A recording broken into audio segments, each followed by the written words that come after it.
দাওয়াতি কাজের জন্য মূল রিকোয়ারমেন্ট দুইটা। দাওয়াতি কাজের জন্য মূল রিকোয়ারমেন্ট দুইটা, এরপরে রিকোয়ারমেন্ট দুইটা।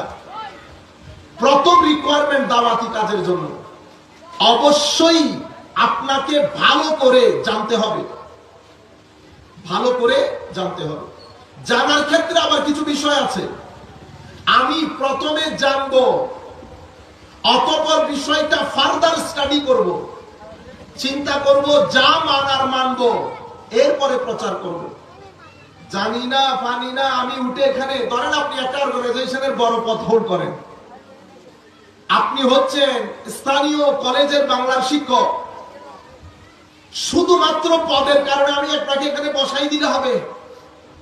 আপনি ওয়াজ করা শুরু করলে হবে? হবে না। আপনি কি করবেন? আপনি সংকট তৈরি করবেন, সংকটের সমাধান করতে পারবেন না। কেন? কারণ আপনি এখান থেকে যদি বক্তব্য দেওয়া শুরু করেন, আপনি ফরজের জিনিসকে ওয়াজিবের থাকে তুলবেন, ওয়াজিবের তাকে নফলের থাকে রাখবেন, আপনি উল্টা পাল্টা করে ফেলবেন।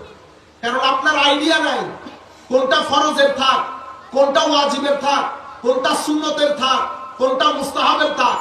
আকীদা ঈমান কি, আকীদা ঈমানের নিচের জিনিস কি, উপরের জিনিস কি, কোনো কিছু তো আপনার আইডিয়া নাই। বুঝতে পেরেছেন?